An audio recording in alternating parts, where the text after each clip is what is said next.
Hello there, welcome to Bryan Lomax Movie Talk and day 19 of my August Alphabet Challenge. We're on to the letter S and you guys voted for Snowpiercer. This is a film by Bong Joon-ho, who gave us the Oscar-winning film, the Best Picture winner most recently with Parasite. This is a film that I've been meaning to get around to for a long time. I'm a big science fiction fan. And I've been reliably told by most people who've seen this that it is definitely worth the watch.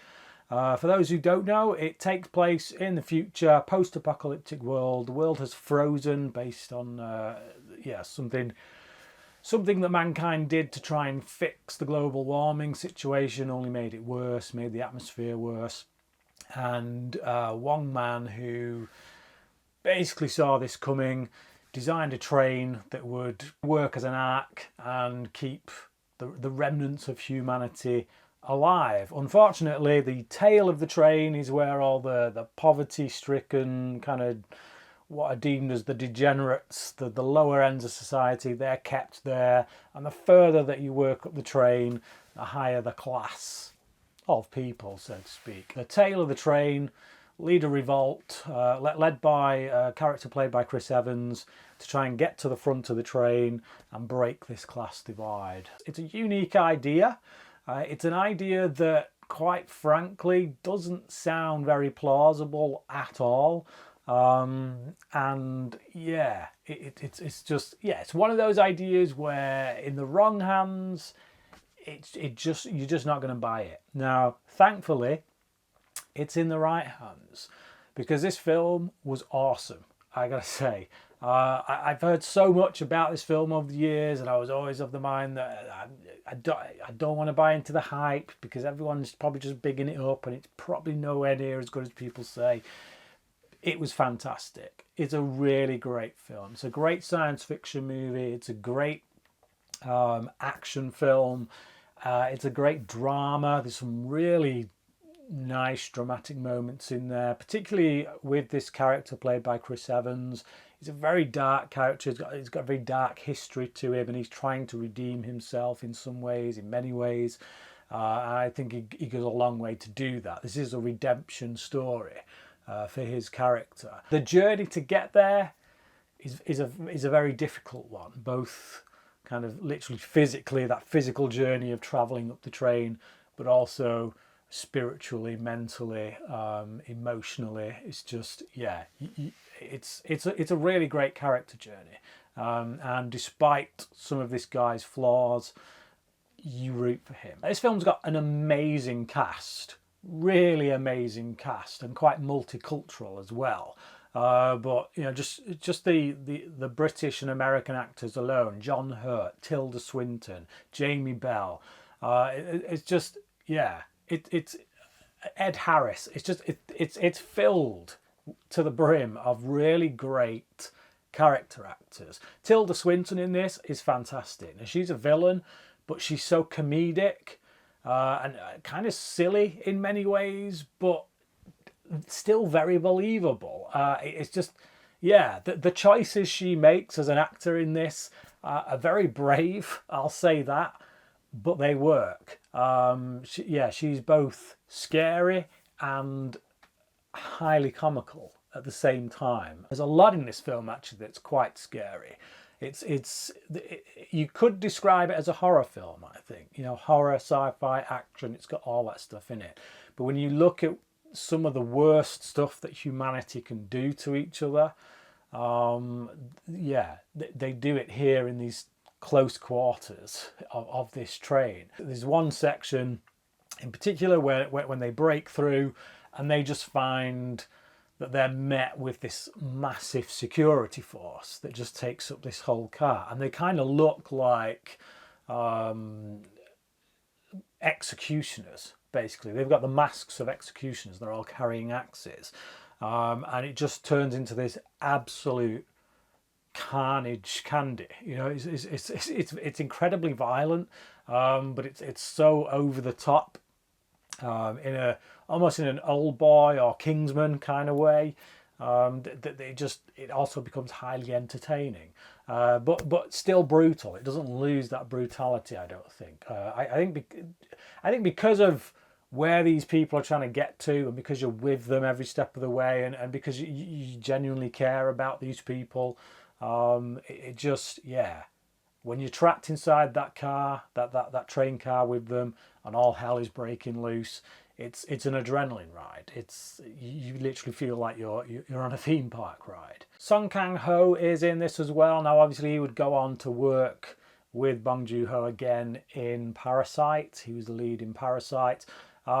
He's great here. He plays this old man who is kind of a drug addict. He's got a daughter there as well who also is a bit of a drug addict. They're basically the designer of the train. Well, he's the designer of the train, so they need him to help get them to the front. He's the one who can open the gates, the doors in between each train car, but he'll only do it if they keep supplying him with this particular drug that they have on the train. Fascinating characters, both him and the daughter. You're kind of wondering what they're all about, really. What's their aim, their ultimate goal in life? It surely can't just be to get high all the time.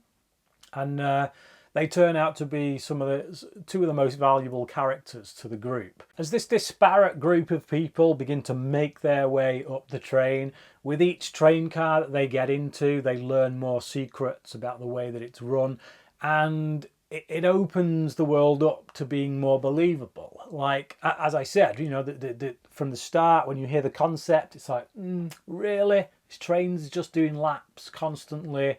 It's been doing it for 17 years. Surely it's got to break at some point. But like I say, as they go through the train car, you learn how the train is maintained. The different jobs that people are doing on each car that keeps this thing going. And with each train car they get in, the concept just becomes more believable. And again, like, if you really wanted to tear it apart, you could, and that's the case with most science fiction movies. All it needs to do, though, is just enough to distract you away from asking those questions, so that you go along for the ride, because it's the journey that's the important thing. The character journey, story beats, what the film's trying to say, and it distracts you enough from asking the big questions about this thing that you do go along for that ride, and it's that makes it believable ultimately. And as with Parasite, he does an amazing job of looking at class. He's very concerned with the levels of class in society, the rich and the poor, and the disparity between the two. And yeah, equally as he was with Parasite, he's got a lot to say about it here as well. And really that we're waiting for a revolution. I think the only way that anything is going to change, the only way that class structure is going to become a thing of the past, is through revolution. Is ultimately, I think, the end outcome of this movie. How that revolution takes shape, though, is anyone's guess. Will it be violent or will it be peaceful? Who knows? But yeah, I think he does a great job with dealing with that, looking at that, and basically putting the whole of society through a microscope within the microcosm of this train. You've got the whole world represented within these few train cars. I mean, there's a lot of train cars, but in retrospect, in comparison to the whole world being represented, then it is pretty small scale. But he does a really good job at allowing the world to be represented. Like I say, if you do look into things a bit too much, like you get to the train cars towards the end and people are all dressed in nice fancy gowns and dancing and partying and stuff, I feel like, that's great in society, in a world situation where you can go out for the night, do that, and then go back home. When you're confined to a train car, I would imagine that would become so boring after 17 years that you would literally just lose your mind and probably kill yourself, quite frankly. One of the film's real strengths is that it manages to keep things very personal. So we have quite a few characters that Bong Joon-ho does it just enough with to really help us relate to them, to see these people, the humanity in them, so that as each one gets picked off, because obviously as they move through this train, some of them get picked off, a lot of them end up being killed, and you really feel for them. There's some of them have got some really personal stories. There's two characters, one played by Ewan Bremner, one played by Octavia Spencer. They both have kids who get taken towards the beginning of the film, and part of the force, the driving force that kind of gets them on their journey is to find those two kids again.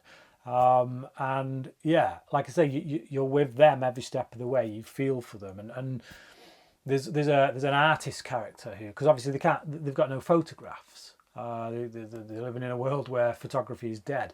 But there's an artist who does this kind of sketches of their children for them and gives them them, and they're looking at these hand-drawn pictures as though they're photos, and it's things like that that just make you really personally connected. I mean, especially for me as a father, I'm just like, yeah, I put myself into that world. I put myself into Spencer's character's kind of situation, and immediately you're rooting for her. You're with her. You want her to find her son.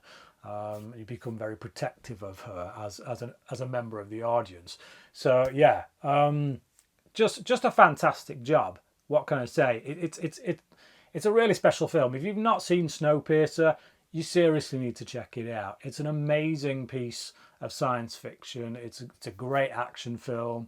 Some pretty weird, bizarre, horrific moments in there. It's not for everyone. It's definitely not for everyone, but certainly right up my street.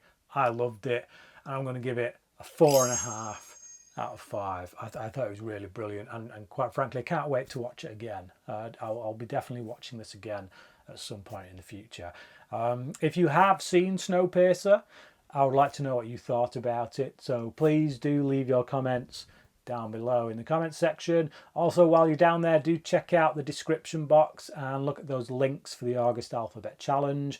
We are trying to raise money to build a women's shelter in Zambia, so if you can donate anything towards that, it will be greatly appreciated.